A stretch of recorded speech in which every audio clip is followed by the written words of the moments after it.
Okay, so hello for those of you on Facebook, YouTube, and Twitter. Hello to you guys, and welcome to the presentation. Thank you so much for being here. And now we're going to say hello to our friends there on Spreaker as well. Let me go on Facebook and open that up, because if I don't open it up, then it messes everything up, so no one can join us. So let me do that right. Yeah, it is. It's miserably hot. Well, thank you for the universe. I sincerely appreciate that. Thank you very much. Okay, so let's open it up on Facebook. Now it's open up so everybody can join us. That's how it works. Uh, all right, everybody, welcome to the show. I'm Bishop James Long. And if you want to go to my website, it's pretty simple, bishopjameslong.com. That's it. And so you can check that site out. And yep. Okay. Just to remind everybody that I run the show on 3 different computers. Okay, so if you ask a question, it's not because I'm ignoring you. It's just I'm already being asked questions on Messenger and Twitter. And we have a computer here, Facebook, YouTube, and Twitter. We have Instagram over here, and then we have TikTok over there. So we have 3 different computers. So I may not be able to see what you're writing. However, I'm going to be here for a little bit with you today. So just that's it. Yep. That someone's asking. Yes, I was on Ghost Adventures on the Bobby Mackey's episode. That was a long time ago. Yeah, it's Eli Roth is a new show. Eli Roth presents Legion of Exorcists. So I'm a cast member there. So we'll see about season 2. I don't know. I don't know about if there's going to be a season 2 yet. We will just have to figure out. We have to wait and see what they say. So again, I want to remind everybody that for the first half an hour, I don't really do any paranormal questions, the demonology questions, and that is because we've been here for quite some time. Miss Wilma and I, we just have a good time. We joke around for about 30 minutes or so, and then we go into your paranormal demonology questions. Miss Wilma gets a little scared. She gets very, very, very, very, very scared. So, we don't want to frighten her too much. Yeah, this is what Miss Wilma's, that's what Miss Wilma's real entrance is. This is what she plays on her scooter when she's at Walmart, trying to attract them in, trying to attract her boyfriend, and it works. I'm telling you, folks, I am not kidding you. She's dancing right there on the scooter. I could see her now going down the frozen section, and her boys are asking her, "Hey, honey, we can buy you an extra meal if you want it. Just come on over." And Miss Wilma does the chicken dance. I'm telling you, I saw her. Do you think I'm kidding? I'm not. So, yeah, and of course, you know who that brings in. Yeah, here it is. There we go. There we go. That's the real story. She was. Yep. She was raised in a barn. She was. I'm telling you. She was. There you go. Hello, Miss Wilma. How you doing? I am so sorry you had to wait. I'm sorry. I wanted to look so good tonight. I fixed my hair and put on the dress. Sorry you had to wait. Okay. Okay. You fixed your hair and you put on your dress. I wanted to look good for the night. Miss Wilma. Yes.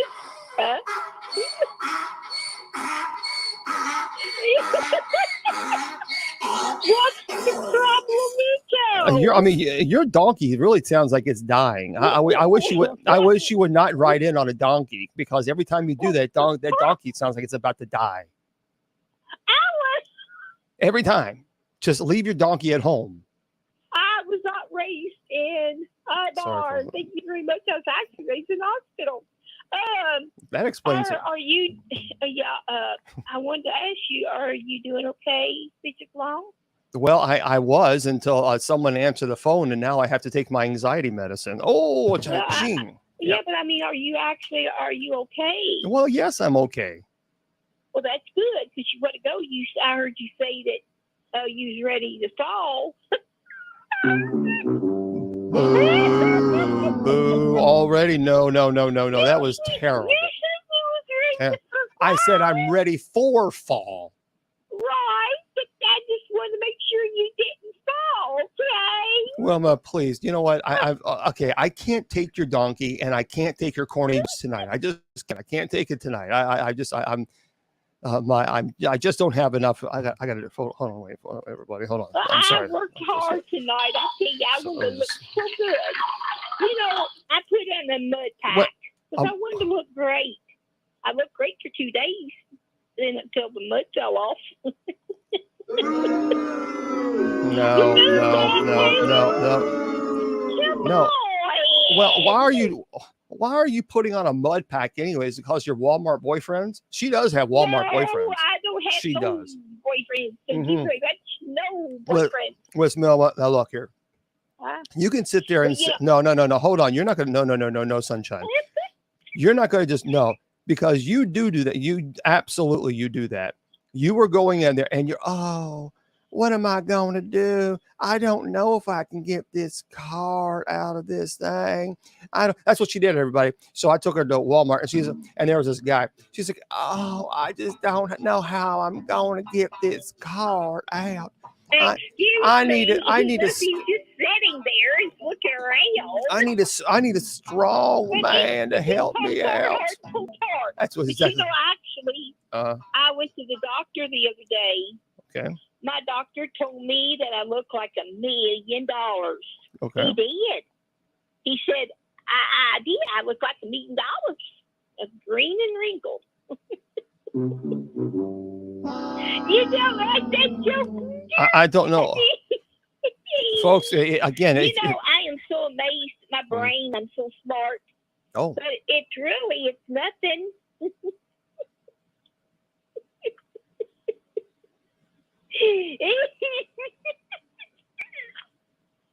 Well, it is my brain's so smart. It's really nothing, Donkey, what do you think about that? Yep, he's dying. He's dying right here. You need to give him mouth to mouth. Your donkey is dying. I don't think you're going to be out. You're not going to have a way home. Did you hear about what happened to Thomas Edison? Oh, please tell us. Thomas Edison, he did great inventing that light bulb. He really did. That was a bright idea he had, especially trying to work in the dark.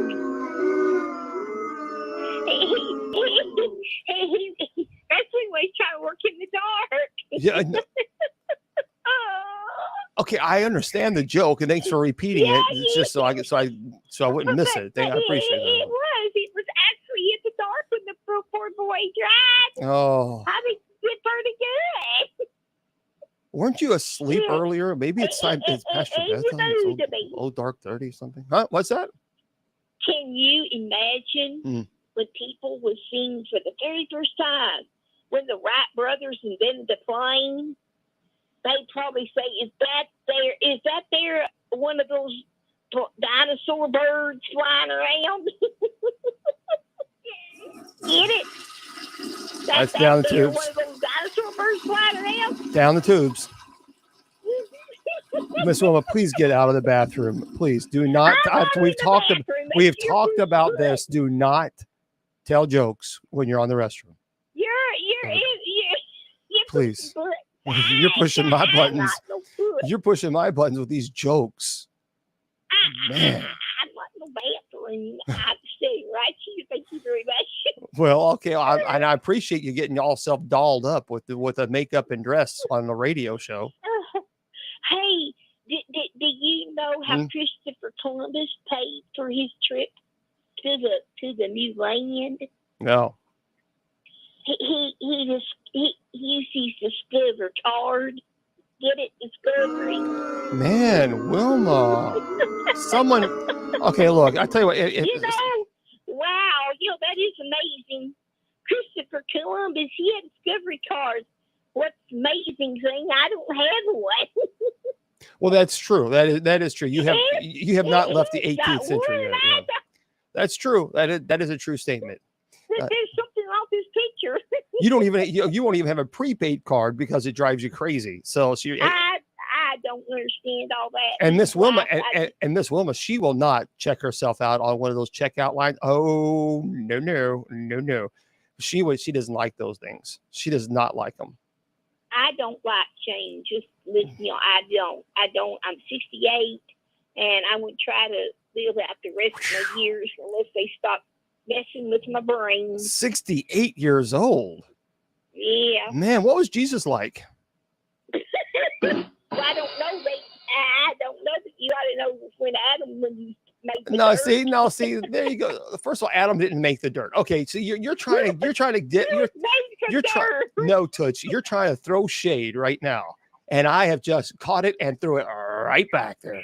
Yeah, I threw it right back because I meant to say that you was made some dirt. I am so calling your boyfriends at Walmart and tell them pick her up, but get her donkey out of my studio right now. I don't have a boyfriend. Thank you very much. I don't know. Well, I'll tell you what, but she does. She has a lot of. She has. Miss Wilma went out. She got her hair cut. She got her hair did. Everybody, she got her hair did.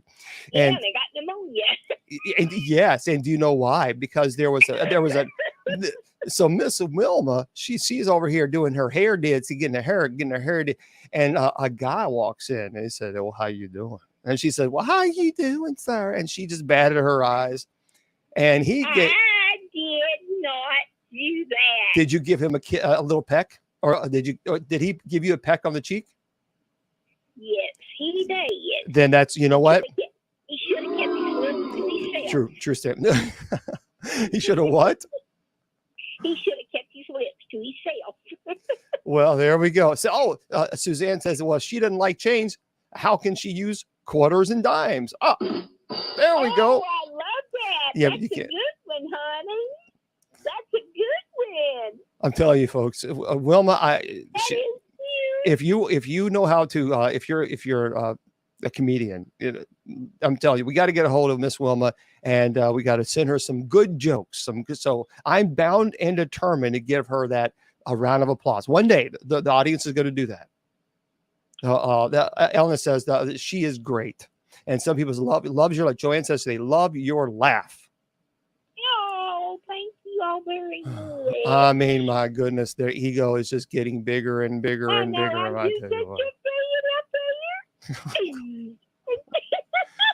I don't even want to go there. Whenever you see me, you're going to have to curse for me. I'm going to do a what? You're going to have to curse for me. I'm going to have to do a what? You're going to have to curse for me. Hold on, let me turn. Okay, say that one more time. I'm going to have to do a what? Okay, you know, like when you see a queen, you bow over in church. Well, you're supposed to curse for me when you see me, because I'm a queen now. I'm so famous. Miss Wilma is the queen of the holler. That's what she is. The queen of the holler, folks. Now, you have to bow or curtsy. Okay, men don't curtsy. It's curtsy to it. So I'm not going to curtsy to you. Men don't curtsy. Women curtsy. No, it's okay. Men, we bow. We don't curtsy. Men bow. Women. I could see me curtsy. I wouldn't be able to give. I would fall right on the floor. That would be it. I'd fall right down, plop, right down the floor. I was thinking that everybody curtsy. No, men don't. I'm telling you, here you go, the queen of the holler, everybody. That's what Miss Wilma is, the queen of the holler. We got a curts. That's what they call it down in the holler. We got a curts. They don't call it curtsy. That's too long. That takes too much time. You got a curts. Well, that church, that's for women. Okay, I get it. Women church and men bow. Curtsy, not Kurt. You're not curtain. Okay, well, whatever you just said, they did right. Let that there. There we go. So next time. I am, folks, I promise you. I keep telling her, I promise you, I am good. People, Miss Wilma, they are saying they want you to see a video of you because they just want to see a Miss Wilma. We're going to do it. I promise you. I really hate for you to have to do that, because once you see me on your iPad, it's going to break your screen. The cream. Oh, Mr. Producer, why would you play that? Why would you play that? Don't get her started. Don't get her started.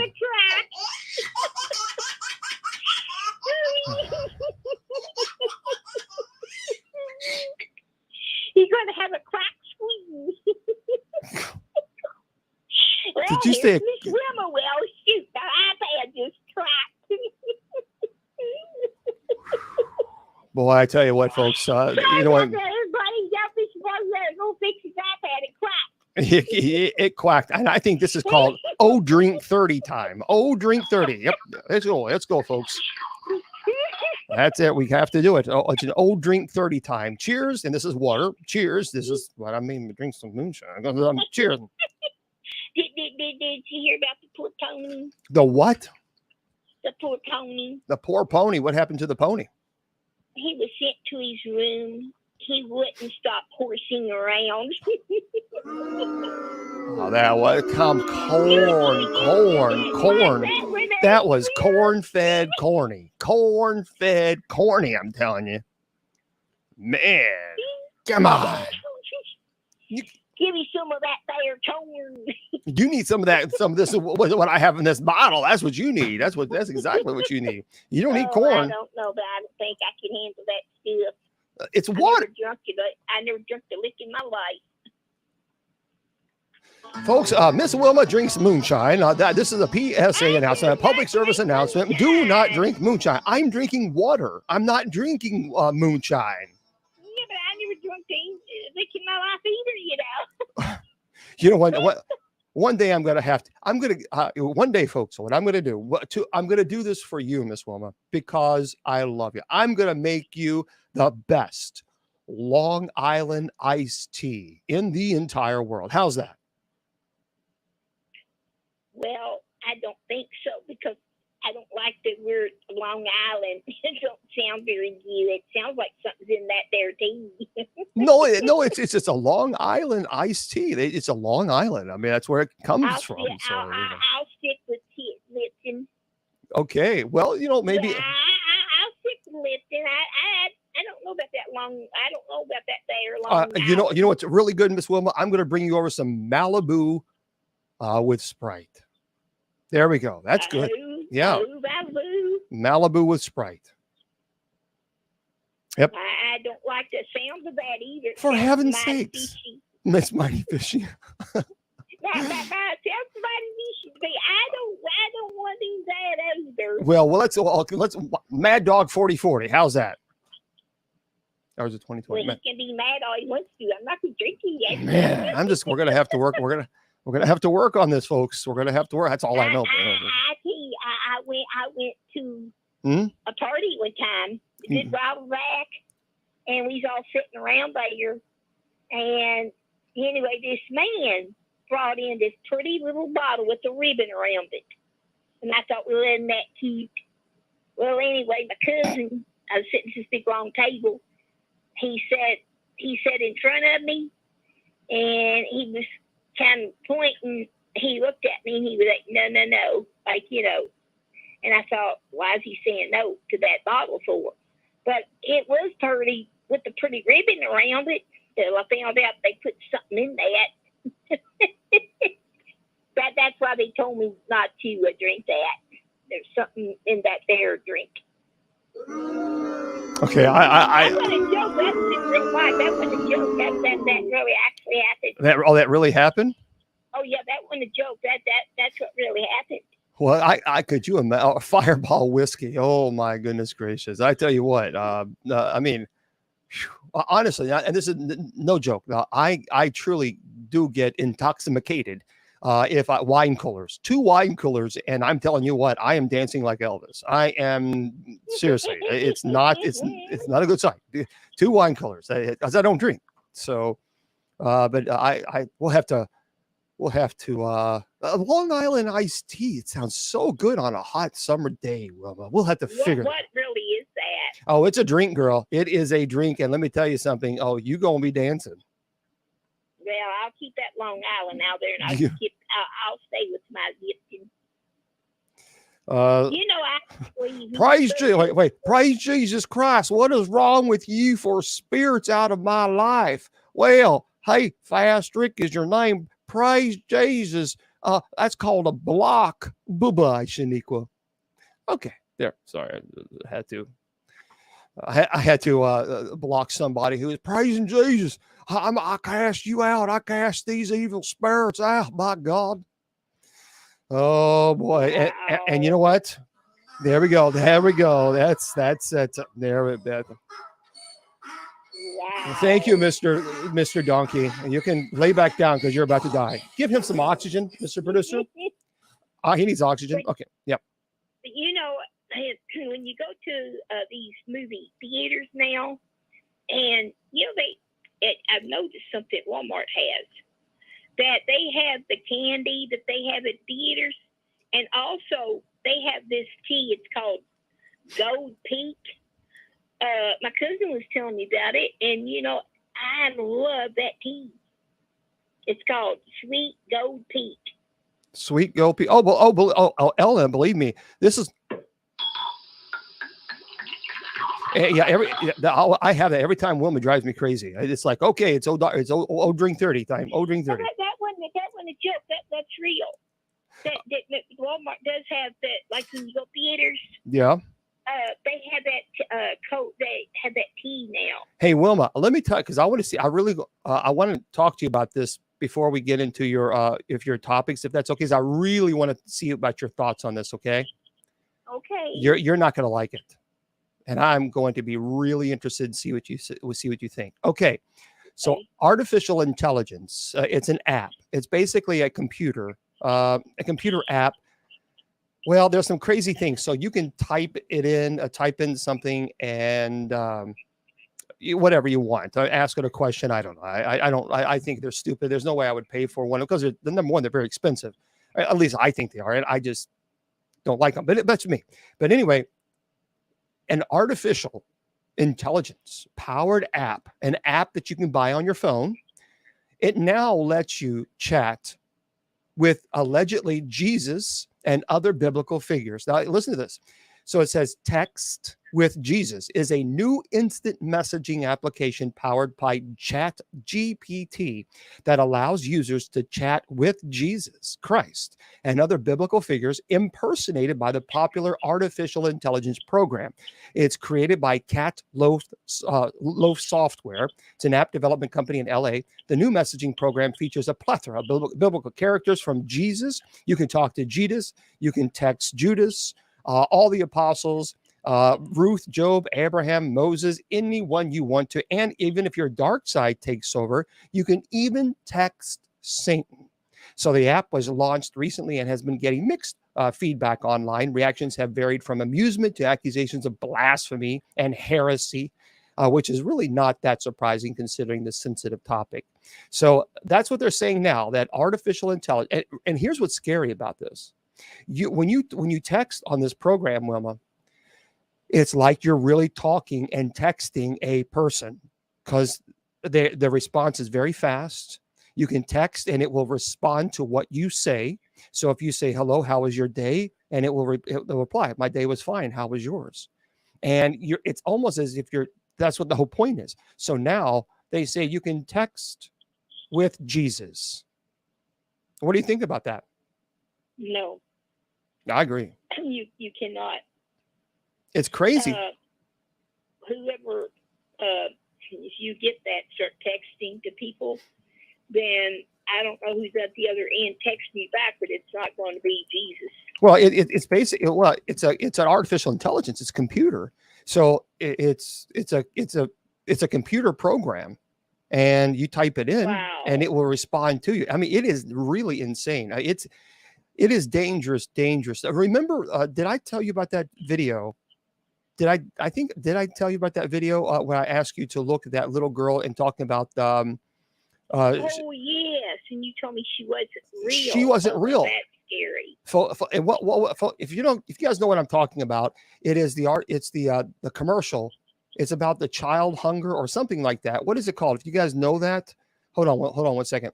I can't remember what it's actually called, but the little girl is saying, "I'm hungry." Yeah, I'm a little boy, and then she says, so if you guys can remember what that is, hold on, because that was honestly when I saw that, I am hunger. There it is. That Diane, thank you, folks. Listen to this.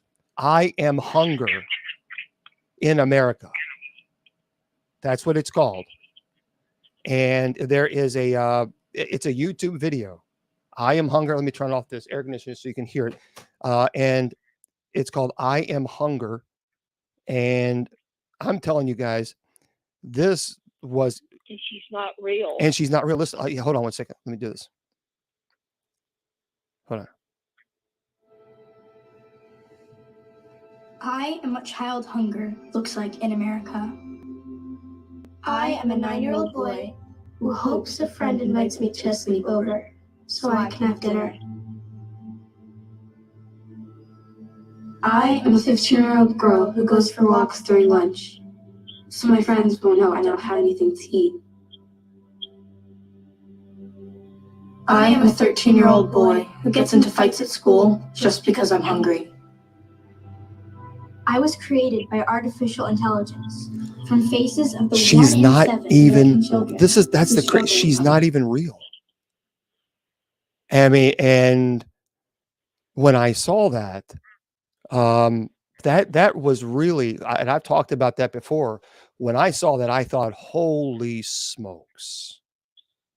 That to me was that was frightening. Just people's going around making people think that they're real. And Yeah, it is oh my creepy. stars, It is creepy. All right, what else you got, Miss Wilma, for us? that is very creepy. In California, a man's home was caught on a camera.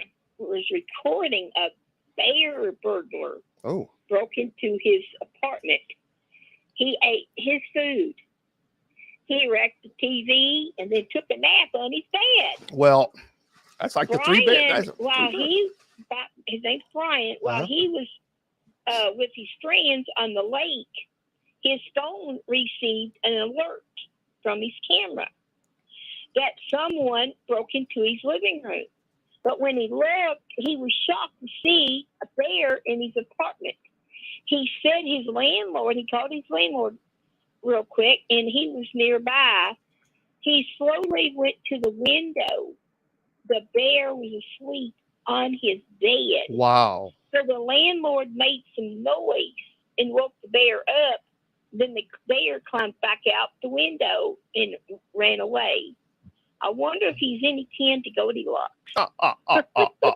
I'm telling you, that would be scary, though. That would be frightening. Can you imagine, though, a bear sleeping in your bed? No, see, you think that's cute until the bear says, "Oh, good, now I'm hungry. Thanks for bringing lunch," and you're the lunch. No. Well, I mean, a baby bear now. Yeah, not a street, but a baby bear. Can you imagine? Oh, I tell you, baby bear coming in and sleeping in my bed. Oh man, I go, oh, look, he's so cute. I don't know. Yeah, I guess it would be pretty cool, but yeah. Now, not a big one. Now I'm talking about a baby bear. Oh boy, yeah. No, it's Rosella. It might be freezing on your end, but yeah, I have a new computer here, so it's definitely not on this end. So you might have to refresh. But yeah, that's scary. That is a scary thing. That is scary stuff. I wouldn't want that. For the first time in all of the world, everywhere, in Tennessee, a zoo announced the birth of the very first everything in the world, a spotless giraffe. Oh. He's all solid brown, not one spot. And that said that was around there's never ever been a giraffe that's never been like that. Wow, that's kind of cool. He was pretty, but he was like, oh my gosh. Janine's asking, what is your favorite animal? Me? Uh-huh. Oh, it's between a monkey and a bear. A monkey and a bear? That's a hard one because I love them both. But I love horses, but yeah, I think I don't know. I think a little bit a monkey, not one of those chimpanzees. Yep. Yeah. There's a little monkey. You go on YouTube. His name is Kaka. You watch that little thing on YouTube. Oh my stars! I check in on her every day. She's amazing. Actually, there's 7 of them that I've been following. But this little monkey, Kaka, on YouTube, she is a sweetheart. She brushes her own teeth. She takes her clothes off, pours the water in the pan, she gets in the bath. Sometimes she gets in trouble. But one day, the mom was sick. Well, that little thing got a little stool, drug it to her, the woman sitting on the stool, She ran into the bedroom real quick to wake up her husband, pulling on his shirt. When he woke up, and the little monkey's like, come on, come on. So the dad went, to go help her. But she is just, one day her mom bought her some shoes. The woman bought the little thing. She dressed the cutest dresses. Well, one day she bought her shoes. Well, she put the little shoes on her. She didn't like them. So she peeks through the door, like, where's she at? And then she takes her shoes off and throws them and puts them in the trash can. Well, that sounds like a very interesting little monkey. I thought someone asking me what my, I would say I'm a dog person. I love dogs. Cats, I like cats, but I really, really do like dogs. So I would say for me, it's probably a dog. Now, someone is asking you, Miss Wilma. That's a tough one. That's a tough question, Miss Wilma.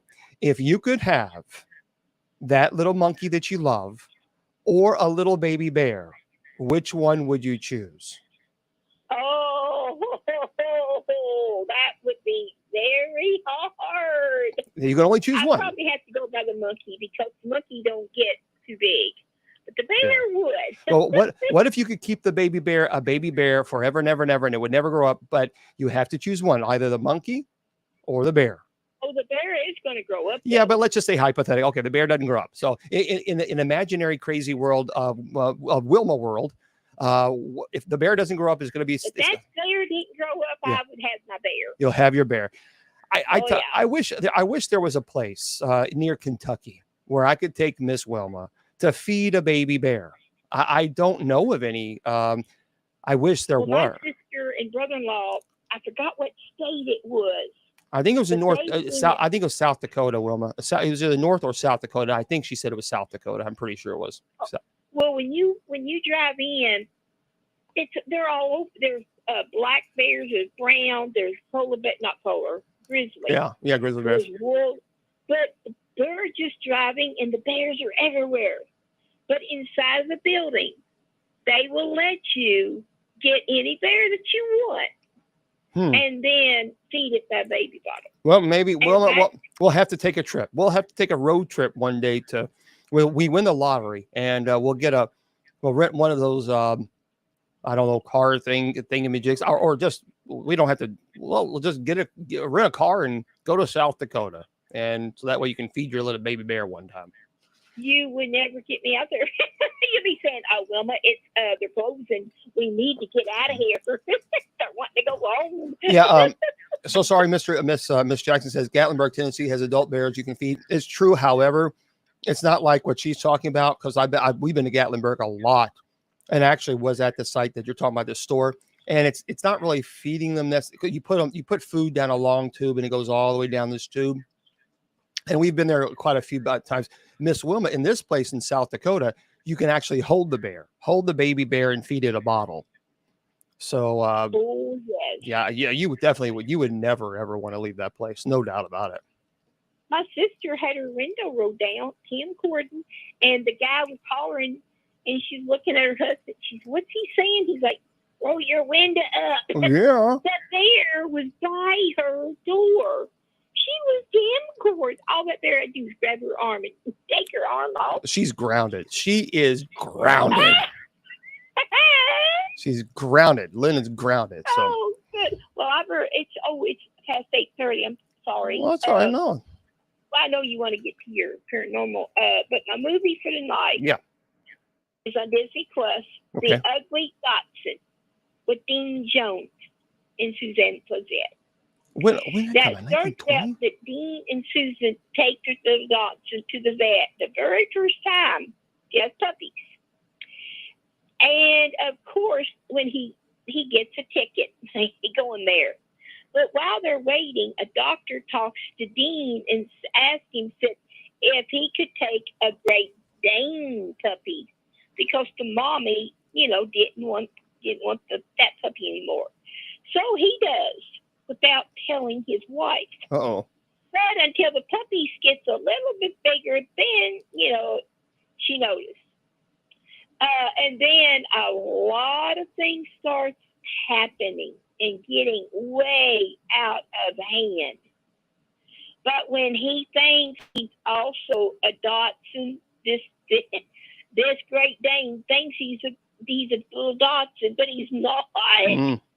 But it is a very funny movie for the entire family. But it's on Disney Plus, The Ugly Dachshund. Well, very cool. I think I'm pronouncing that right. We'll have to check that out. It's a 1920 movie. Okay, great. I'm sure it'll be great. Well, I'm going to stop here. So, I know y'all get paranormal. I'm glad I got to be with y'all tonight. Hope everyone has a great night. And I love all of you. All right. And I'll talk to you a little later, okay, tomorrow. How's that? All right. Night-night, everybody. Night, Wilma. Night-night. All right, everybody. That was Miss Wilma. Miss Wilma. She is a hoot. And I'm telling you, we've already established she was. So, yep, she definitely was. She's a cool person. So we appreciate her taking the time and chatting with us, and hopefully you guys enjoyed it. It's always a good time, when we can chat with Miss Wilma. So there we go. That was Miss Wilma. She, she's, like I said, she's 68 years old, and she wasn't feeling very good today. She has Meniere's. She was kind of dizzy.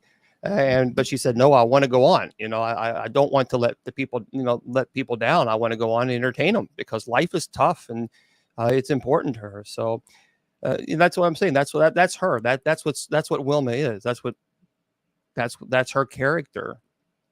So she doesn't feel good. She's dizzy, but by God, she still got on the phone and, had a good time. And that, because that's something that's really important is to try to help people and kind of get your mind off the stress of life sometimes. And we need more people like that in the world, because Lord knows we got enough negative nonsense in this world as it is.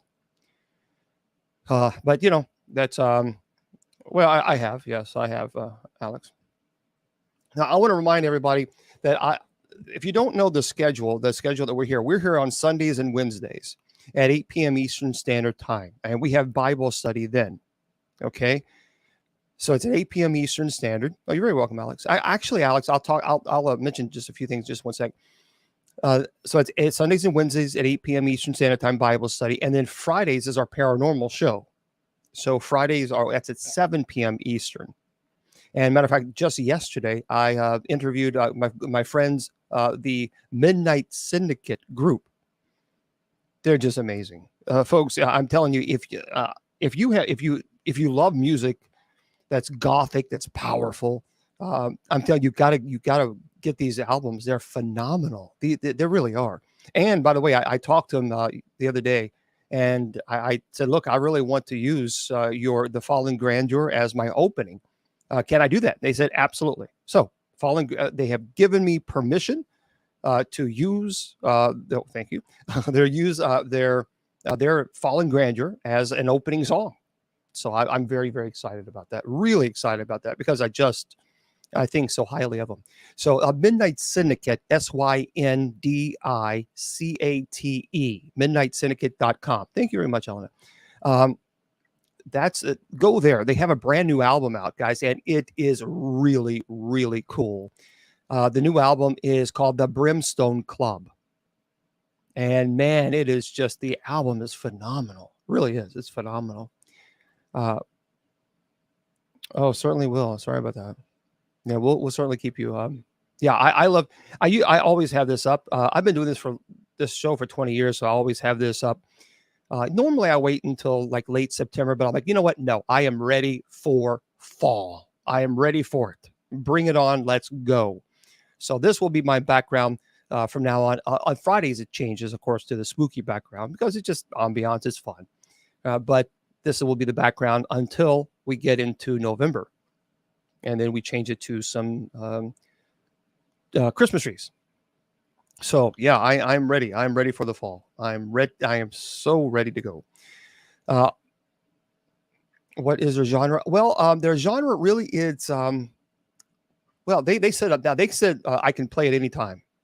So they've given me permission to play it. So Facebook and YouTube do not ban me for copyright violation, because Midnight Syndicate has given me permission to play their music.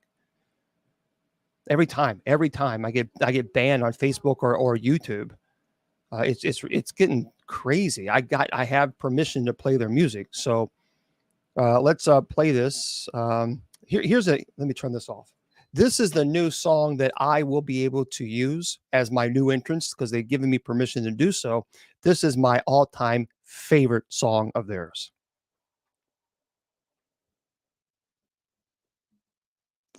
If my phone.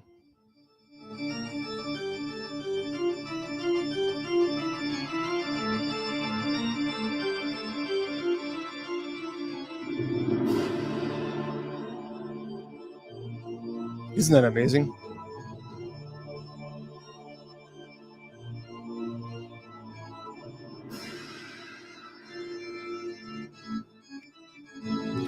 So yeah, this is a Fallen Grandeur is they've given me permission to use that. So that'll be I'm going to be working on a new introduction for my Fridays and my Friday shows, and I'm going to be using that.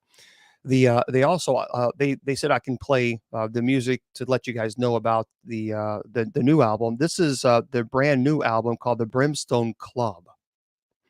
I'm telling you, it's midnightsyndicate.com.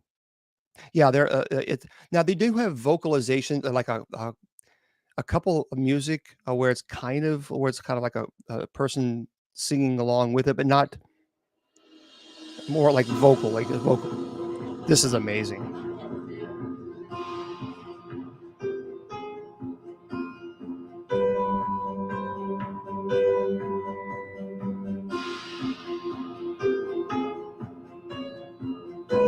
This is this is pretty amazing. It's the Brimstone Club is the album.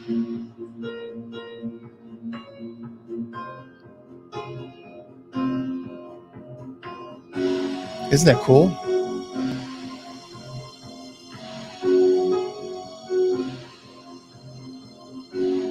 And it gets really powerful there.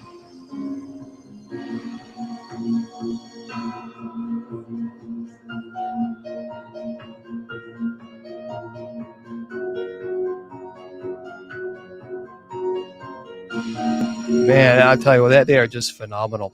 But this is Midnight Syndicate. And I'm sure YouTube and Facebook, you copyright violation, even though I've said 500 times I have permission. But anyway, yeah, I promise you, they have, I think, over 20 albums now, close to, I think, 25 albums. They also have a Halloween CD that is music that all the people throughout the years have said you got to put this song on your album. So on your Halloween CD. They also have a Christmas. They have a Christmas CD too, which is really cool. Very, very cool. So check it out, midnightsyndicate.com, and make sure you get them. I have all their albums because they're just truly amazing. Well, I'm very sorry, Santi. You're having trouble with the loss of your son. Didn't know what to do. I don't know what to do. Yeah. Well, Santi, I tell you what, why don't you send me a message there on Facebook? Send me a private message on Facebook, and then we'll talk privately. I think, yeah, let's do that. But just make sure you send it to the right one, facebook.com/Bishop James Long. So make sure you send it. Make sure you, Manhattan Zero is pretty cool, but Midnight Syndicate's a bit more on the horror, gothic. It's just pretty amazing. So yeah, but Santi, just again, facebook.com/Bishop James Long. Okay, just send me a message to the right one. People keep sending me to and I keep telling them, this is the one you need to go to. The one that has, well, hold on, I'll show you. So, well, just Bishop James Long, facebook.com/Bishop James Long. That's the one that you need to go to. I'll show you, that way you can see it, because I have several because of the church. So that's the one. Okay, so it's that. There. Okay, so yeah, send that to there, and yeah, we'll talk privately about that. I think that'd be good. Okay. Oh yeah, I love spooky. I love spooky music. You know, I think. Well, thank you very much. But I honestly, I like I mean, John Carpenter, we talked about that yesterday on the interview with Midnight Syndicate. John Carpenter, the Halloween soundtrack was brilliant. Brilliant. And really, I mean, the Halloween theme is not that difficult to play, but it's just brilliant. Yeah. Okay. If you have a question, go ahead and ask. Okay. So what are some of your questions? And we'll get to, because I have other, quite a few, they did that song. Oh, no. That's John Carpenter. John Carpenter did that. Yeah, Alex. Alex. Thank you for reminding me. I have seen, Alex. What I have actually seen is a full body apparition. Before, I've also seen a demonic entity that manifested itself to try to look like a child. There was a mom who did some things in her younger life that she shouldn't have done, and she lost her 4-year-old son. He kicked the ball out in the street, and he ran out to it, and unfortunately. And 2 days later, she was in his room, and she was singing his lullaby, and she was holding him. And so we got involved because they were obviously her mother was there. She was living with her mom, and they were concerned. So I went in there, and I heard her singing on the bed and holding. It looks like she was holding. And so I opened the door and I took a picture, and you clearly see a full body apparition of her, what looks like to me her son, but it was not. And there were some things that were going on in the house that clearly indicated to me that this was demonic. So then that's what a demon will do. They will attack you at your most vulnerable state. And she had played with a Ouija board when she was younger, and so that opened her up to, the demonic receiving the invitation. Yeah, I'm not really a big fan. There's a lot of people that try to scare everybody about, if you watch a scary movie, a demon's gonna come get you. And I'm just not really big into that, because the intent is not. You have to have the intent. You're watching movie for entertainment purposes. If you're watching a movie for the sole purpose of trying to communicate with the demon, that's completely different than just sitting and watching the movie to be entertained. So it's all about the intent. So no, I'm not a big fan or believer that just because you watch a scary movie that demon's going to come get you. If that was the case, then I'd be possessed a million times. I've seen plenty of horror movies, and I don't buy into that. I think that's a scare tactic to frighten people. And I wish people, I just, my personal opinion. By the way, I did go see the movie. Oh, you're welcome. I went to go see the movie called The Last Voyage of Demeter. I think Demeter, I think that was the how you pronounce it. Well, this is interesting. So let me tell you about this, because I'm going to read from the Rotten Tomatoes. So I'm going to give you a synopsis basically of what it was. It's based on a single chilling chapter from Bram Stoker's classic novel Dracula. The Last Voyage of Demeter tells the terrifying story of the merchant ship Demeter, which was chartered to carry private cargo 50 unmarked wooden crates from Carpathia to London. Now, strange events befall the doomed crew as they attempt to survive the ocean voyage, stalked every night by merciless presence on board the ship. When the Demeter finally arrives off the shores of England, it is charred, derelict wreck. There is no trace of the crew. And for those of you, yes, it is rated R. It's 1 hour, 58 minutes. Universal Pictures is a distributor. And so I did go see it. And right now it has an audience score of 75% and a critic score of 49%. So what did I think about it? I actually liked it. What I liked about it, well, hello there, Corey. What I actually liked about it was it went back to the original. It almost reminded me very much of Nosferatu. The black and white Dracula that had the fangs. And it wasn't the Dracula that sparkled. There was no sparkles, and so. Rather, when you went in the sun, I mean, you burned and you put in flames. But no, this vampire did not sparkle. He reminded me very much. The vampire in it reminded me of Nosferatu. I have not called that. I have not watched that one, but I do want to watch The Sound of Freedom. But I really liked it.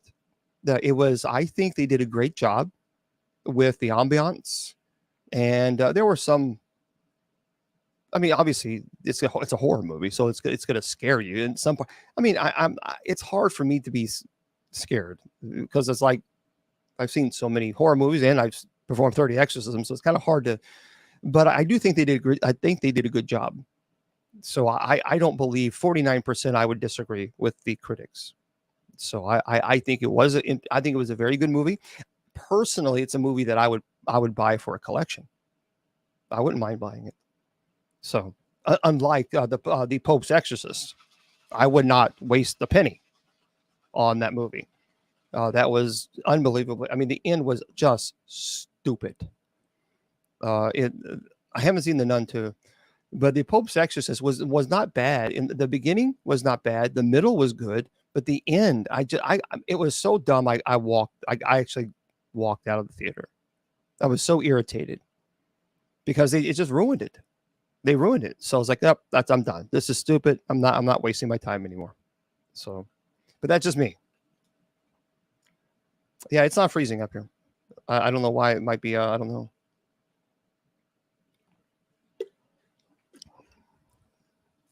Yeah, let me know if you guys are, because Lita's saying it's freezing up for her, but it's not. I'm watching it here on here. It's not. It's not freezing up here. So, yeah.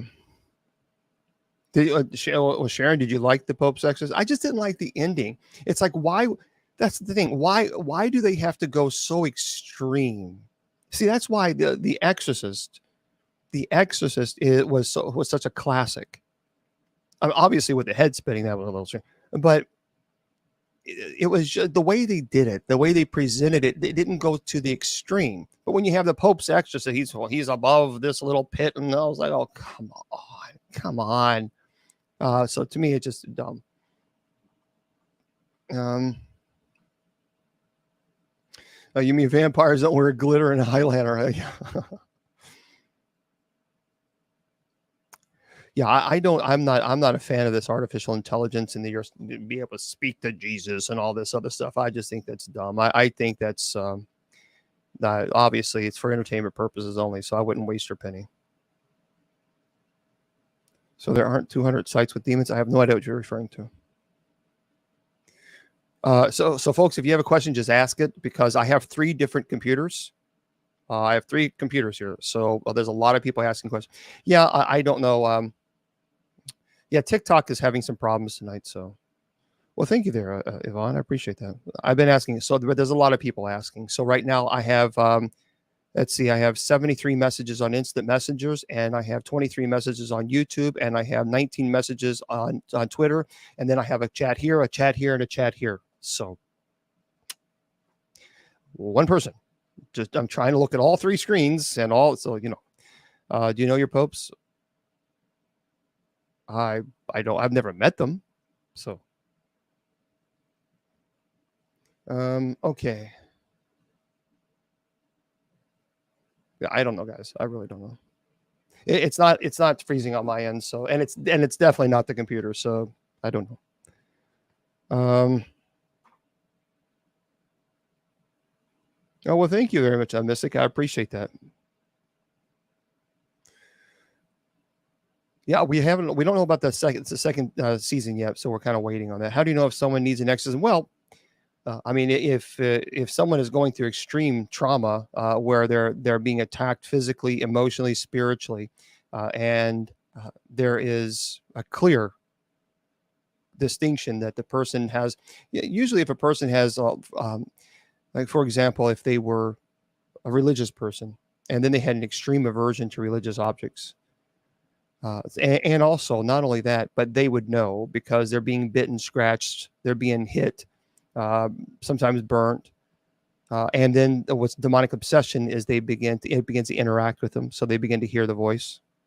So the individual knows that there's something not right. Now, when they're possessed, they don't remember the stage of possession, but they certainly know what leads up to the stage.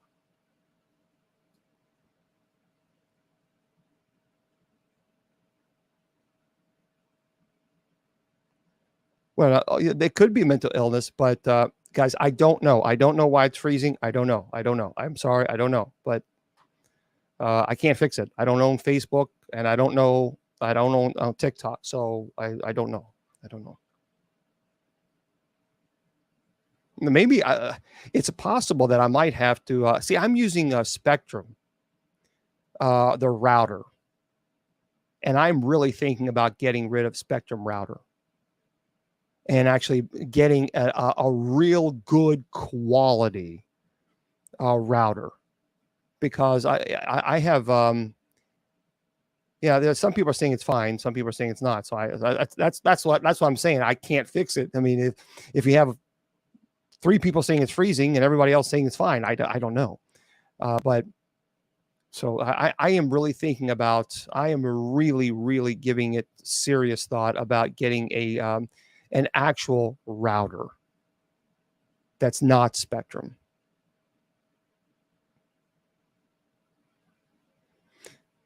So, okay, first of all, how do you know if it's a mental illness versus, and again, there's a lot of people asking questions. I can only answer one question at a time. So just be patient. First of all, mental illness doesn't cause you to levitate. Mental illness does not cause you to have knowledge of dead languages, Aramaic or Hebrew, or of course Hebrew is not dead languages, but Aramaic or Latin or other languages you've never studied or known. Mental illness does not have carvings that will appear on your body. Mental illness does not give you the ability, what's called the prognostication or retrocognition. So there are clear signs that an individual who has the issue of possession versus mental illness. So you can clearly, without question, differentiate between someone who's truly possessed and someone who's mentally ill. Now, there are times where obviously the person may not levitate. Okay, that's fine. But that's why we have a psychological evaluation performed. We have to. So anybody who tells me that they want an exorcism, I tell them I won't do this on command, and I don't. And people tell me all the time, I demand an exorcism. Well, you can demand it all until you're blue in the face, but I'm not here at your beckoning call. I'm not a servant. I'm not going to serve you as if, okay, yes, I'm sorry. You know, it's not how it works. So, can someone get possessed by someone who doesn't harm the person? No.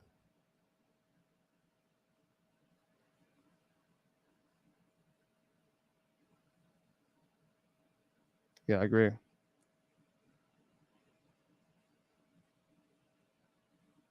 Yeah, I just don't like Spectrum.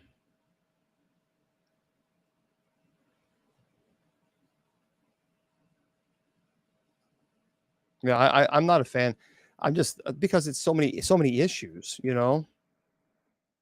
So I don't know. So what? Okay, what? What about this? I don't understand the question. Do you know? Never said anyone to die for man's sins according to Deuteronomy 24:16. Okay, I don't understand.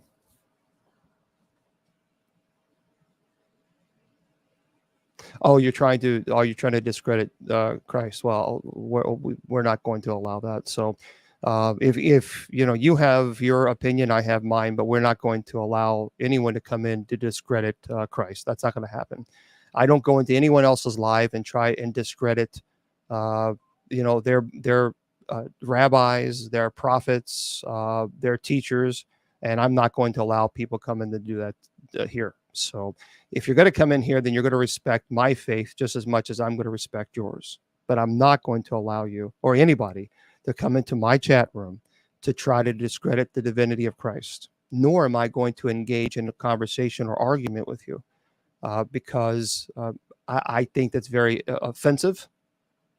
You want me to respect your faith. Well, by God, then it starts with you respecting mine too. What goes around comes around. So I'm not interested. I'm not interested in debating. I can, if you want to have a conversation that's respectful, then we can say that. But you will not come in and disrespect my faith and then expect me to say, oh, yes, no problem. I'll be more than happy to have a conversation with you about theology. But you will ask it respectfully, as I will with you. So, oh, I'm very, very sorry, Kat. Very, very sorry. Sorry. What, Kat? What is your mom's name? Yeah, see, I have friends that are all walks of life. I have friends that are Jewish, that are Muslim, that are agnostic, that are pagan, atheists. And I have friends, Judy, may the perpetual light of Jesus shine upon her and grant her eternal rest. I have friends from all walks of life. And you know what? Here's the deal. My Jewish friends respect my faith. They respect this is my faith. I respect theirs. My Muslim friends respect my faith. I respect theirs. My pagan, my agnostic friends, we respect each other, and we do it with respect, not to try to discredit or attack one of. See, I think we've had enough. I know I've had enough of the attacking. I've had enough of that nonsense because it just adds negativity. You know what I mean? Why add to that? Why feed into the negativity? Doesn't make sense. Yep. And I have, like I said, I have friends that are Wiccan, pagan, agnostic, atheist, and for literally all walks of life. And we all respect each other. That's called being an adult. So, okay. Yeah, I will certainly say dedicate mass. Yeah. What about Pope Innocent? Where can you go to get New Testament by the monastery close here? Well, actually, Lynn, what you can do is you can download the Blue Letter Bible app. It's free. It's Blue Letter Bible. And it's a great little app. I really like it a lot. So I would encourage you to download that. So, I mean, the witch trials was ridiculous. The witch, it was preposterous. And it should have never happened. Never.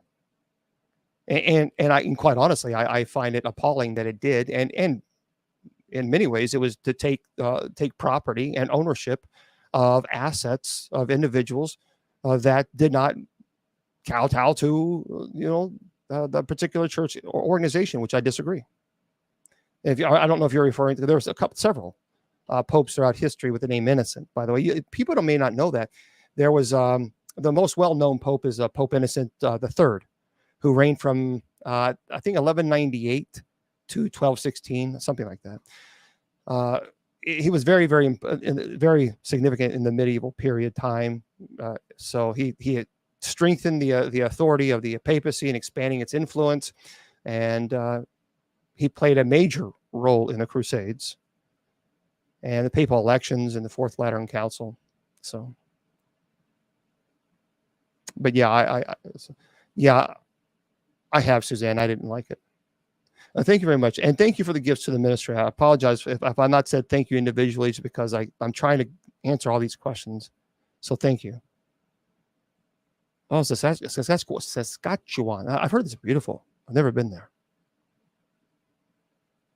Yeah, I think there are some crazy things that has happened in history. But hey, if it happened, it happened. I'll tell you. I mean, I'm not going to hide anything. So.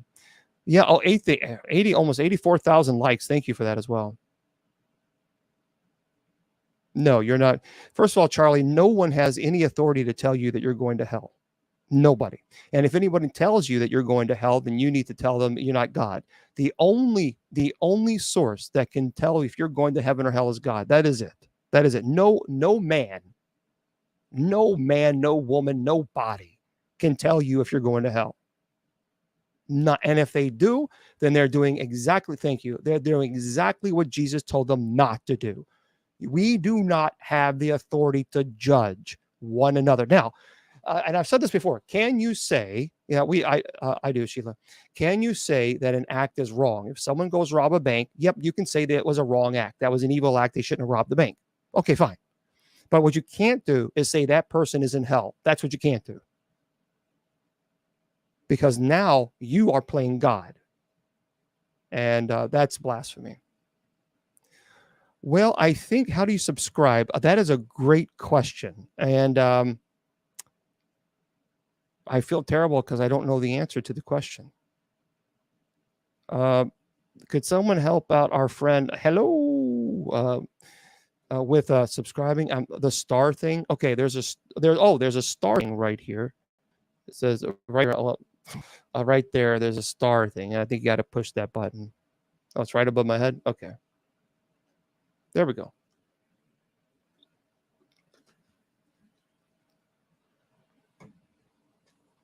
What is that?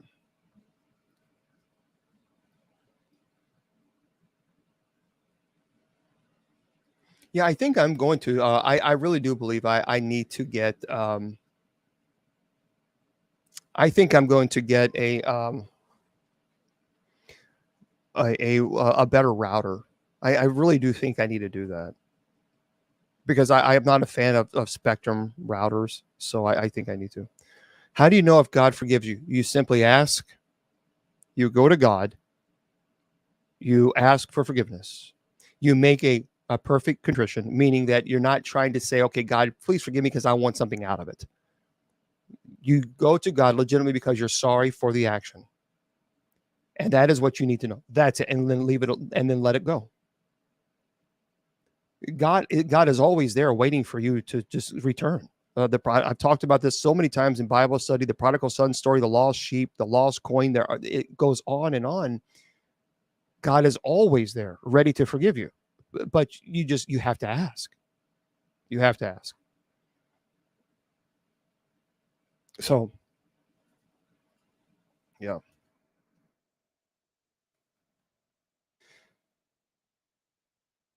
There's a lot of theology questions on today. That's kind of strange on a Saturday. That's okay. Well, aliens answer to God. I do. Everything, everything, uh, um, everything answers to God.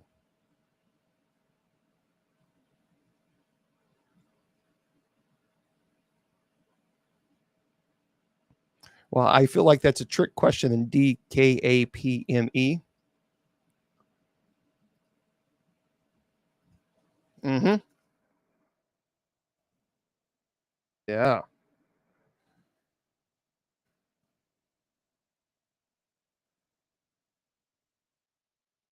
Oh no, I'll play the angel song. Thanks for reminding me.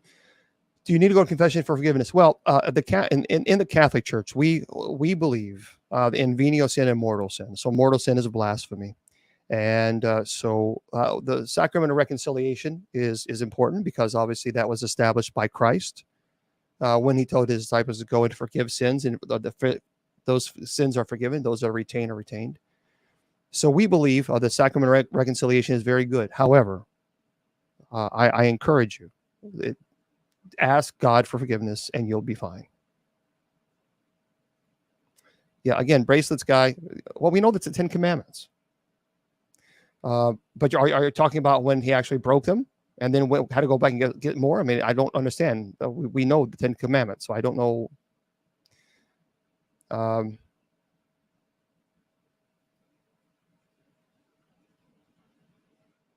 No, I'm not going to get into. I'm not going to get into attacking the Muslim faith. I'm not going to get into attacking the Jewish faith. I'm just not going to. I'm not going to do it. I'm sorry. I just don't. And actually, what's interesting is on the commandments, depending on the art in some ancient old art, they have 3 commandments on one tablet, and actually in 7 on the second one, for example. So we see some ancient art there. So it's pretty interesting. And how many people always assume it's 5 and 5, but it is interesting.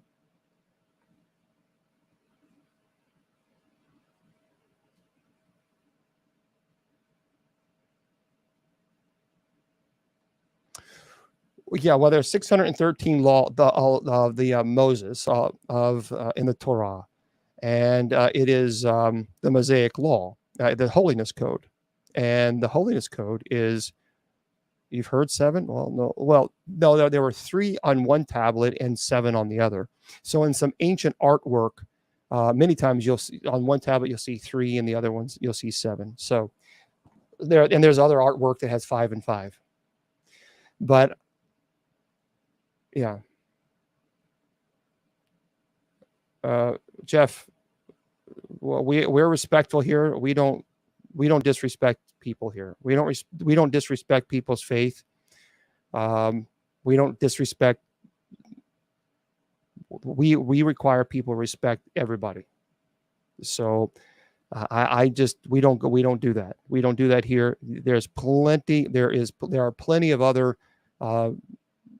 plenty of other TikToks out there where you can fight with people and argue with people and tell them that they're wrong and all this other stuff. But we don't play that game here. So thank you very much.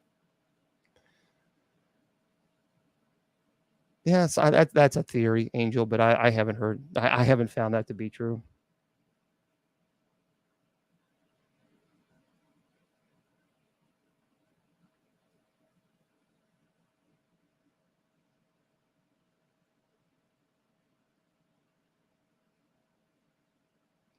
We've got to go.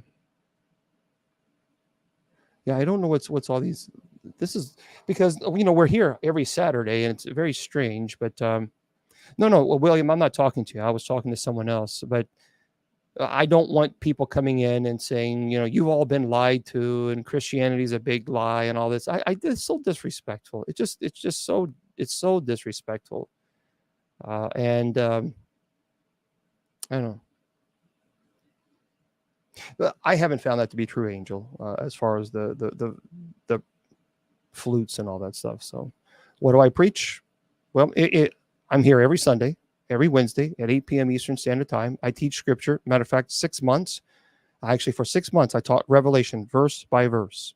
And so we teach the scripture. I teach the historical context to the scripture, to why was it written, to whom was it written for, what was going on during the time in which it was written. So I encourage you to join us every Sunday and Wednesday. We have Bible study at 8 p.m. Eastern Standard Time. We don't talk politics here. I don't get into politics. I'm not interested in talking politics here. If you want to learn theology, if you want to learn the historical context to why passages were written, then this is the place for you. So, but if you want to argue politics, this is not the place for you. Because I just don't. I have my own political views. You'll never know them. You'll never know them. Thank you very much. And that's primarily because, and I've said this before, I disagree, Jeff. I disagree. You cannot have religion without politics. They are both. I would agree with you if you were right, because there is objective truth and subjective truth. Objective truth is God's law. Subjective truth is it's hot in here, it's cold in here. God's law is always objective. There's no subjectivity in God's law. And so I am not interested in, as a matter of fact, if you read scripture carefully, Jesus was not at all afraid to take on the political establishment in his time, and he certainly did so. Matter of fact, that's what got him, one of the reasons what got him killed. So he was not afraid to attack cultural beliefs of looking down upon this group or that group of people or whatever. I mean, he was not afraid to do that because he spoke objective truth. So I'm not going to sit here and talk about whether or not I am a Trump supporter or whether I'm not, or whether I am a Biden supporter or whether I'm not. I am not going to talk about, because I want people who are liberal to feel comfortable to be able to speak to me without feeling judged. I want people who are conservative to be able to come speak to me without being the fear of being judged. So you will never hear politics argued here. Never. I keep my politics private. Because once I start arguing or espousing a political view, then I automatically alienate 50% of the people who might come to me for spiritual guidance. And that to me is that is just the opposite of why I took my vow as a priest. So there. Okay. If you have a question, you got to ask. There's a lot of people asking. I am. Yeah. Thank you very much for the heart. I don't know. I'd have to see the picture about your son. Yes, if there's a crime, you need to report it. I've never been haunted, no. An out-of-body experience is really interesting. It's basically where your consciousness leaves your body. Now, some people do what's called astral projection, which I'm not a fan of. But there have been documented cases of near-death experiences, Irene. And you can go to a website called nderf.org.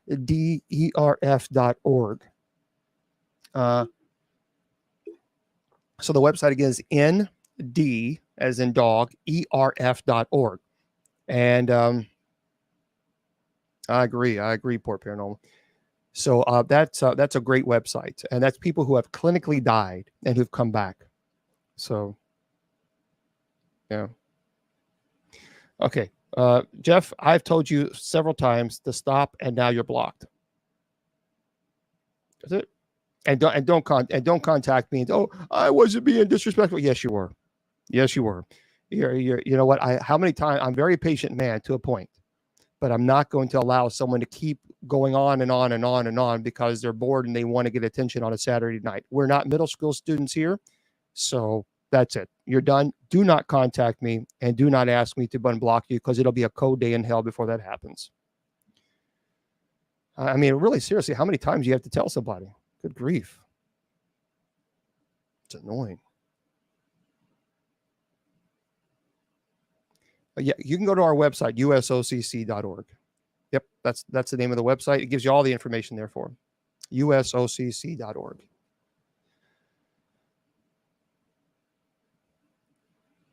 Yeah, I studied with the Benedictines and the Jesuits, which was wonderful. I mean, I love the Benedictines. I'm a Benedictine myself, so.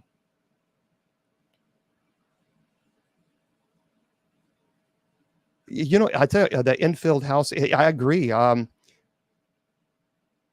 Well, see, the out-of-body experience, a lot of people, the NDERF is really a great site. And I encourage you to do that if you have not checked into this, because it is one of the best sites in the world. One of the best sites in the world. And it's people who have clinically died who've come back. Okay. I certainly will. Shimmer Cat. Yeah, let me put this on the note. Austin.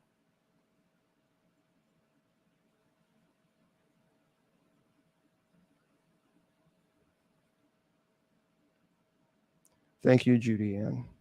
Yeah, because I just got a notice. I think it is the router, because I just got a notice here on this little iPad here that is a poor internet connection on Instagram. So I'm gonna get a router. I have to get a router because I think this whole mess is the Spectrum router. So the difference between astral projection and out-of-body experience. Good question. And it really depends on who you ask. But for my experience and knowledge within the paranormal community and talking to people and just learning and studying it myself, astral projection and out-of-body experience. Out-of-body experience is also known as OBE. Are terms, they're often used interchangeably, but they can have slightly different meanings though, depending on like who's using them. So in general, both terms refer to the phenomena of a person feeling their consciousness separate from their physical body.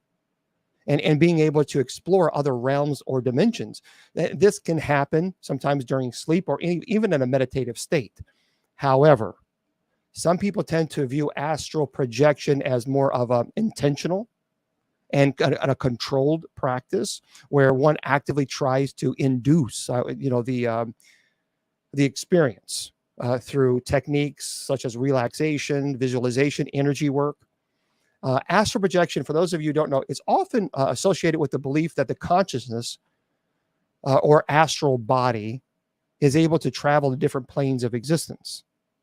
On the other hand, out-of-body experience refers to the spontaneous. It's an uncontrolled instance, for example, of separation from the physical body that can occur actually during the near-death experiences. It also occurs sometimes during sleep meditation or a result of a traumatic event. And out-of-body experiences are typically described as feeling like floating above one's body or standing next to it and observing like the surroundings. So while some people see a clear distinction between astral projection and out-of-body experiences, others view them as a different interpretation. And some people say that it's the same phenomena. So it really just depends on the individual because it's very subjective in the belief, but that's the best way how I can describe it. Yeah. I never went to the demon house, the house that Zach bought, but I have talked about the house itself, and I think it was a smart move for him to buy it. See, people don't understand. You got to understand. Zach, people say, why did Zach buy the demon house? Well, because he did a documentary on it. He made a lot of money on it, and he bought it for $35,000. And not only that, but remember, he had 24/7 access to that house. So,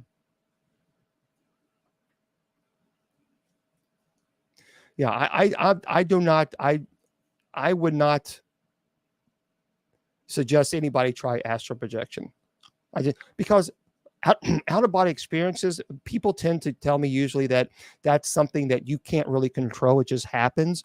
Whereas astral projection is the purposeful intent. So that's why I'm just not a big fan of that. So, well,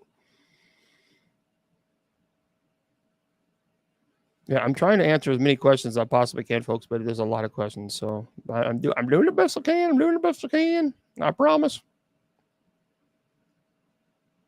Okay.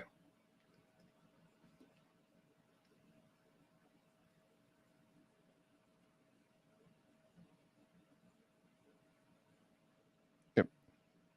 So I'm just people are asking me questions on instant messages as well. So it's kind of like, okay.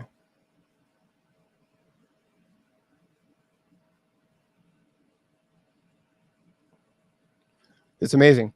Yeah, some clown. Keep taking the meds, man. People are just nasty. Some people can be really just. There are some people that they are just bound and determined to be hateful. Shalom, I certainly will. You're welcome. You're welcome. I agree. Hello there, San Antonio. Yeah, Judy Ann. Some people are just nasty. But that's the thing. When people are nasty and they say nasty things, I really do. I believe in my heart that person is projecting the inner turmoil that they're projecting their own personal demons. And it's sad because there's a lot of people out there who really has a lot of stuff going on. So how is the devil or demons allowed in churches? Well, because you have to remember there are a lot of pastors, and I use that term loosely, that preach not the gospel. They preach things that are not in Scripture at all. For example, the prosperity gospel is blasphemy. There's a lot of people out there who preach this, and it's disgusting. And the prosperity gospel is just the opposite of what Jesus taught. It's all prosperity gospel basically teaches that God's going to bless you based on how much money you give a ministry. That's it. Your blessings are strictly going to be on that. That's all. So the less you give a ministry, the less God blesses you. That's blasphemy. That is not biblical. And it is appalling. Well, thank you very much, Ellen. Thank you. It's appalling that any pastor would preach that. As a matter of fact, but don't, please understand, in 2 Timothy chapter 4, we see Paul talks about this. He says, for there's going to come a time when people won't listen to the truth, but will go around looking for teachers who will tell them just what they want to hear. They won't listen to what the Bible says, but will blindly follow their own misguided ideas. And there's a lot of that going on today. So you can go to usocc.org. That's the name of the website. Arthritis, okay. How what? Well, because you have to understand, folks, even the devil can quote scripture. So when you have a pastor, again, I use that term loosely because some pastors are doing terrible things, then, they can spew all kinds of nice words out there, but that's why you have to be above reproach. You have to make sure that what you're teaching is scripture, that you're not introducing false doctrine, such as, all about you got to give money. Oh, come on. So there's been a lot of pastors who've done some terrible things. A lot of clergy has done horrible things. And those pastors fall under what's called ordinary demonic activity. The demon will tempt them. They fall under the temptation. They then commit the sin. Well, they're allowing the demons to enter. So this is why I'm very strict about who I associate with as far as not charging people and not taking advantage of other people. It's very important. Yeah, just because someone calls them a pastor, anybody can call themselves a pastor. Go on YouTube or TikTok, and you'll see a lot of these pastors. It's fraud. It's blatant fraud. Who are commanding that people give them more money. I mean, it's appalling.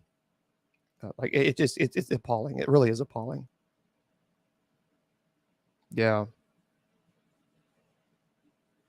But just type in prosperity gospel and you'll see there are pastors that will really call people out in the middle of service and say, you didn't give more than 10%. You need to go back in the back of the church to the ATM and get the money out and withdraw it. People have actually said this. There's been a false teacher that was very upset and said, don't come up to the altar call, because, the altar call is more of a Protestant term where you'll go to the altar and you ask to be saved. And there are these false prophets, false teachers that will say, don't even come up here if you don't have at least $5,000 of a love offering. Don't do that, because I'm not going to allow you to disrespect God. That's what they do. So they twist and turn these terrible things. And look at it, watch it. You're welcome. But yeah, you just take a look at it. Tithing is biblical. Oh, listen, that's not the point. Tithing to a ministry is absolutely important. I couldn't do this ministry without people helping, because I don't get paid as clergy, and I don't charge people to go to their homes and bless their homes. I pay it out of my own pocket. So there's nothing wrong with tithing, nothing wrong with it. But what prosperity gospel says is that God is going to bless you based on how much money you give a church or a ministry, that your blessings are contingent upon how much money you give. That is blasphemy. The blessings that God gives you is already given to you because you are a child of God. You can't pay for God's blessings. The blessings are free. You just have to receive them. And you have to be willing to accept. But for any pastor to say, no, God's blessings is based strictly on how much money you give, that is not right. That is false. So that's what I mean by that. Nothing wrong with tithing. Nothing wrong with tithing.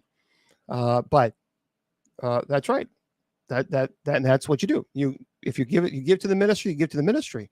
But no pastor should ever make you feel guilty because you didn't put $75 in the collection plate, and instead you can only do 25 that week. And there are pastors that will. There are pastors that will tell you, do not come up to the altar for an altar call unless you have $5,000. Don't waste my time. That's what they've said. Just do it. Just Google it for yourself. That's what I mean by that, is that they're not listening to the Holy Spirit. That's not the Holy Spirit. So, how to be a cult leader? Oh, I'll have to watch that. Yeah, I have to watch that because I haven't seen it. KDP, what's that? I agree. Again, there's nothing wrong with tithing. That's not the point. Nothing wrong with it.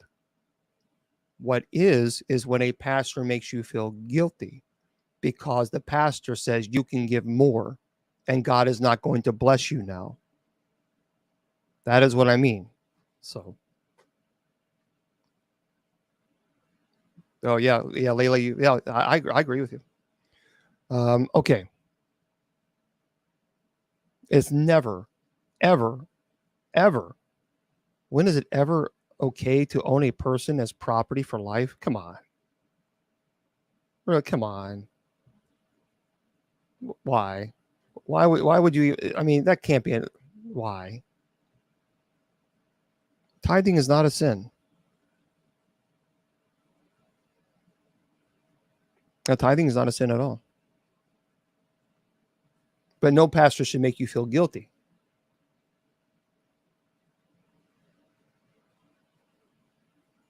I don't understand the questions. Well, I definitely believe in alien life. Yeah, we've talked about that before. I definitely believe in that there's something going on. And thank you for the gifts to the ministry. See, that's not one time. This is what I mean. This is, okay, here, perfect example. There are people who are offering gifts to the ministry on TikTok. Okay, that's beautiful because they're wanting to help, and that's great. Prosperity gospel, thank you. Prosperity gospel would say this: I'm the pastor of the church, and if you really love Jesus Christ, then you're going to give me 5 universes right now in a row. And if you do that, then God's going to bless you. But if you don't, then you can't expect to be blessed. That's prosperity gospel. That's blasphemy. Not one time, not ever, never, ever will you ever hear me say to anybody, oh, please, somebody give me a tiger or a universe. Come, please do. Not one time will you ever hear me say that. Not once. And I'll never say it. Never. So that's the difference, is what I'm trying to say. No, I don't believe aliens or demons. I just think they're created beings. Yeah, country. I have lost a lot of weight. Fatima is interesting. I believe that there's something there. Well, thank you there, Bill.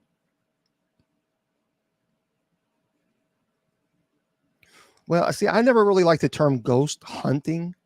I've never really liked that term. I've always been kind of investigating it. I think is a bit more appropriate because you're not, because they're spirits. And so to me, it's kind of like, I've always cringed at the term ghost hunting. I would certainly say you need to understand that you got to be careful.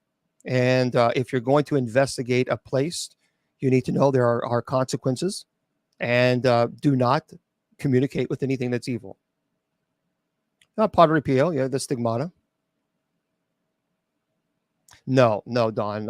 No, I've talked about that actually. Earlier, it's the Pope's Exorcist movie was just the beginning and middle was okay, but the end was stupid. Yeah, so stupid. I would like to go to Skinwalker Ranch. That'd be pretty cool. Yeah, that would be pretty. Yeah, we have almost 125,000 likes. That's very nice. Thank you, guys. Thank you.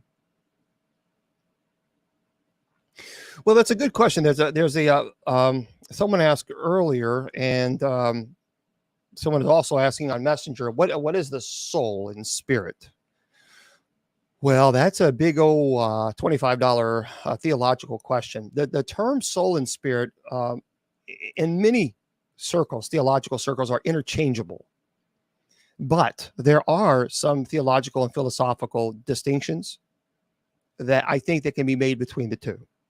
So in many religions and philosophical traditions, by the way, the soul is considered to be the eternal essence or essential self of a person. It is often associated like with qualities such as consciousness, self-awareness, the capacity of moral judgment. Now, the soul is believed to survive death and continue to exist in a new form, or in some form, obviously, besides the body. Now, on the other hand, some theologians will say that the spirit is often associated with the life force or vital energy that animates living beings. It's sometimes seen as a more dynamic, ephemeral aspect, like of a person's being. So it's capable of leaving the body during certain experiences like dreams or out-of-body experiences. So, and actually, what's interesting, in some belief systems, the spirit is considered to be the part of a person that connects with the divine or transcendent. So it just depends on who you ask on that. But that's how I would define it in its most generic form.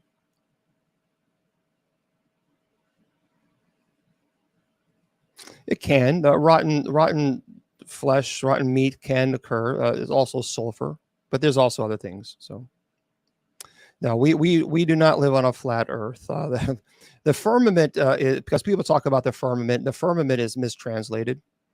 So it's clear we do not live on a flat Earth. I'm not a flat earther.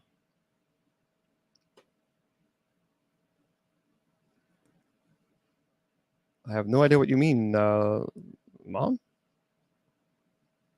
What do you mean?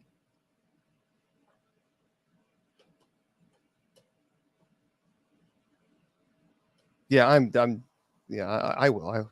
I'll look into the new thing. So, well, you shouldn't. You shouldn't. I would, Angel. I would find somebody that has those abilities and speak to them and make sure that you find the right one. Generational curses are interesting because there's a lot of people who talk about the generational curses, but it kind of, I have always a theological issue with that because it would seem very unfair that you would be punished based on something that you didn't even do. Okay, generational curses, for those of you who don't know, they're their belief system or negative patterns of behavior that are passed down through generations of a family. So the curses can be like related to a range of aspects, including like addiction, poverty, abuse, destructive relationship patterns. The idea is that the negative patterns or behaviors can carry forward from one generation to the next, impacting the family members involved. But breaking generational curses often involves addressing the root causes, seeking healing and therapy, making conscious efforts to change patterns or behavior. So I look, when I think of generational curses, I look more of perhaps maybe what was someone, if you're born into a family that has whatever, let's say that we're all addicted to substances. Well, to break that generational curse is to say, nope, I'm not going to go down that road. So I look at the culture, I look at the family unit. I kind of look at that first before thinking of some other theological argument that might explain generational curses. So,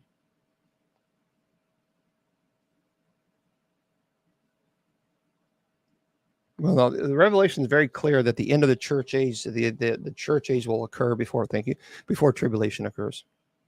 So.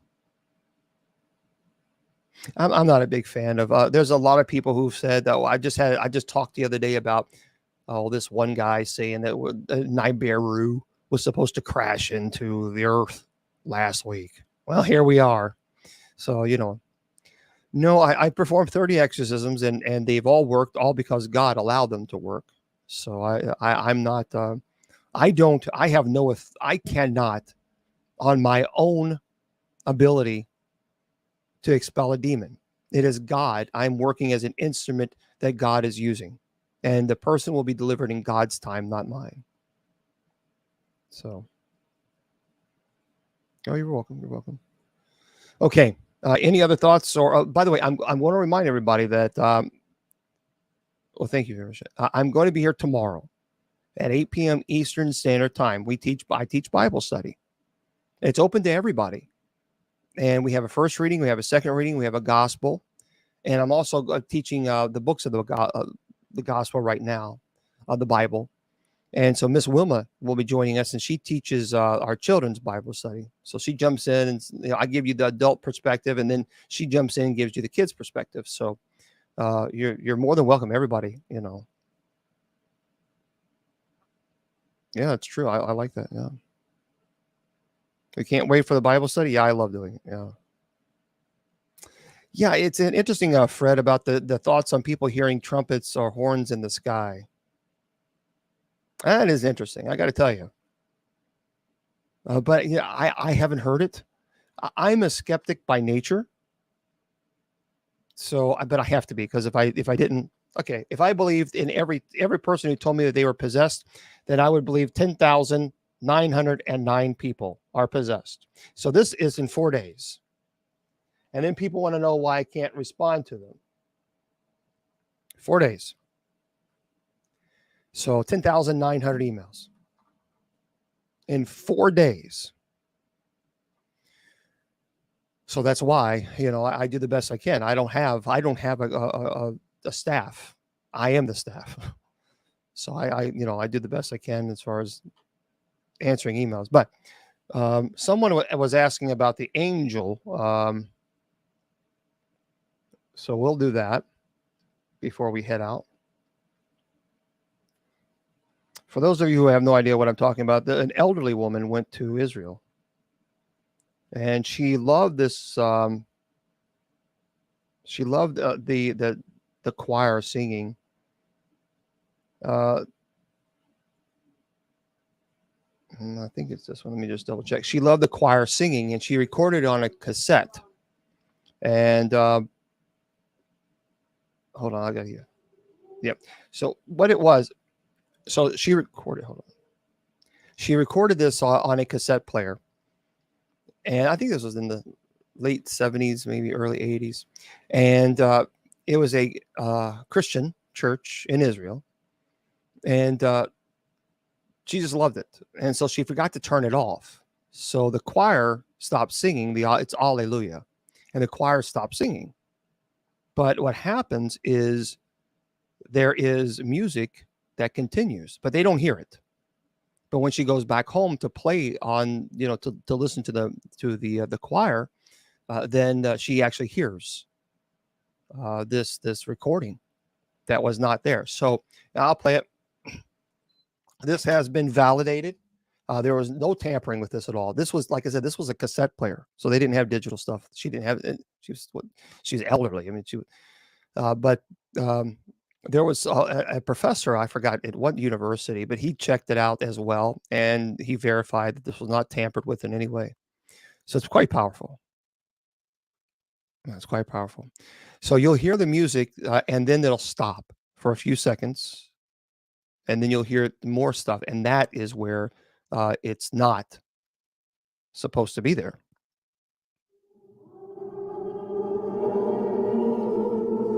See, obviously, it sounds not great, but this is the choir.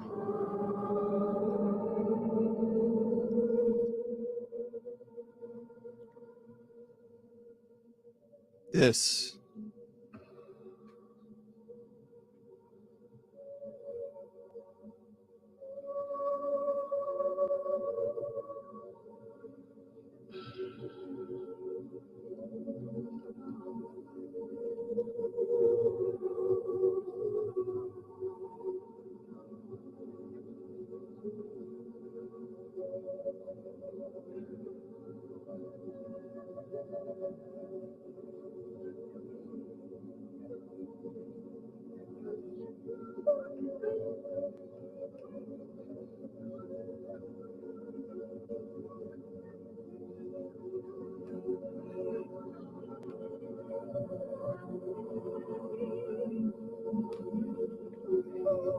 No, there is no choir singing.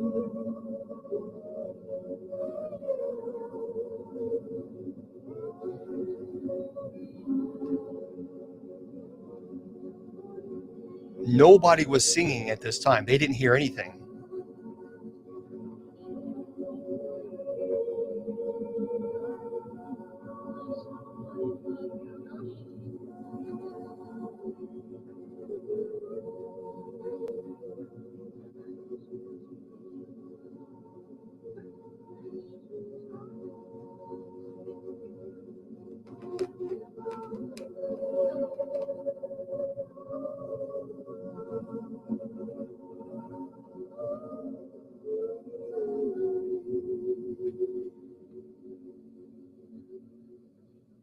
So that's yeah, that was a cassette recorder, and she that what you heard at the very end, there was no there.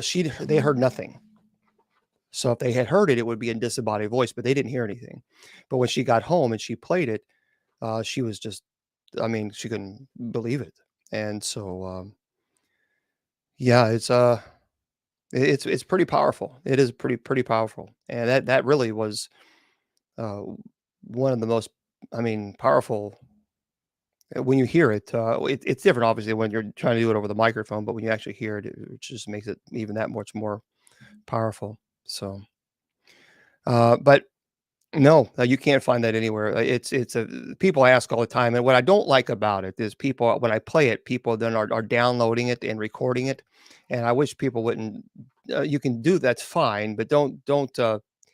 People are doing some shady stuff with it, and that's why I don't play it very much. So, but you know, people are going to do what they're going to do. So, and it is powerful. It is powerful. Yeah. So, for those of you who are on Spreaker, I'm going to say a good night to you and thank you for being here. As a reminder, tomorrow we're going to be here at 8 p.m. Eastern Standard Time. 8 p.m. Eastern Standard Time, and we'll be doing Bible study. Everybody's invited, so we'd love to have you there.